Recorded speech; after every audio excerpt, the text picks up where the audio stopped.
ലഹരിക്കടിമകളായി ഇതര സംസ്ഥാന തൊഴിലാളികൾ നമ്മുടെ നാട്ടിലെ സമാധാന ജീവിതം തകർക്കുകയാണോ?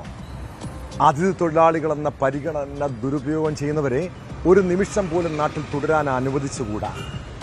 കഴിഞ്ഞ ദിവസം തൃശൂർ ചാലക്കുടിയിൽ അഴിഞ്ഞാടിയ ഒരു ഇതര സംസ്ഥാന തൊഴിലാളിയുടെ ആക്രമണത്തിൽ യുവതിയടക്കം 2 പേർക്കാണ് പരിക്കേറ്റത്. സ്കൂട്ടറിൽ സഞ്ചരിച്ച യുവതിയെ ഉൾപ്പെടെ വടികൊണ്ട് അടിച്ചു വീഴ്ത്താൻ ശ്രമിച്ച കേസിൽ പ്രതിയെ നാട്ടുകാർ പിടികൂടി പോലീസിന് കൈമാറുകയായിരുന്നു.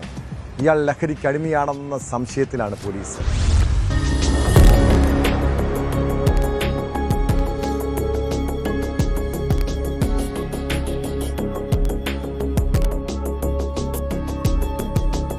ചാലക്കുടിയിലാണ് സ്കൂട്ടർ യാത്രക്കാരിയായ യുവതിക്ക് നേരെ ഇതര സംസ്ഥാന തൊഴിലാളിയുടെ ക്രൂരമായ ആക്രമണമുണ്ടായത്.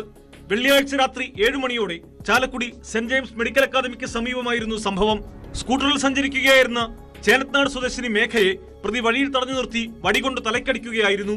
യുവതിയുടെ നിലവിളി കേട്ട് രക്ഷിക്കാനായി ഓടിയെത്തിയ നാട്ടുകാരൻ രാജേന്ദ്രനെയും പ്രതി മർദ്ദിച്ചു.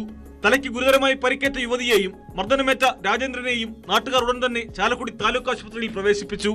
ഇവിടെ വന്ന് എൻ്റെ മുഖത്തോക്കി ചിരിച്ചു. അപ്പോൾ ഞാനിങ്ങടെ നടന്നു പോയി. അത് കഴിഞ്ഞിട്ട് ആൾ നേരെ ഫ്രണ്ടിലേക്ക് നടന്നു കഴിഞ്ഞപ്പോൾ വണ്ടിയിൽ വന്നുകൊണ്ടിരുന്ന ഒരു പെൺകുട്ടീനെ കോലിൽ വെച്ച് ഒറ്റ അടി അടിച്ചു. അപ്പോൾ അവൾ വീണു.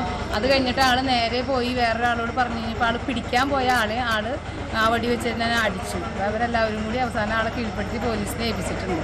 ആക്രമണത്തിന് ശേഷം ഓടി രക്ഷപ്പെടാൻ ശ്രമിച്ച പ്രതിയെ നാട്ടുകാർ സംഘടിതമായി പിന്തുടർന്ന് പിടികൂടുകയായിരുന്നു. വിവരമറിഞ്ഞ് സ്ഥലത്തെത്തിയ പോലീസ് പ്രതിയെ കസ്റ്റഡിയിലെടുത്ത് കൂടുതൽ അന്വേഷണം ആരംഭിച്ചിട്ടുണ്ട്. ഇയാൾ ലഹരിക്കടിമയാണോ അതോ മനോനില തകരാറായതാണോ എന്ന കാര്യത്തിൽ വ്യക്തതയില്ല. കൂടുതൽ പരിശോധനകളിലൂടെ ഇക്കാര്യം സ്ഥിരീകരിക്കാനാണ് പോലീസ് നീക്കം.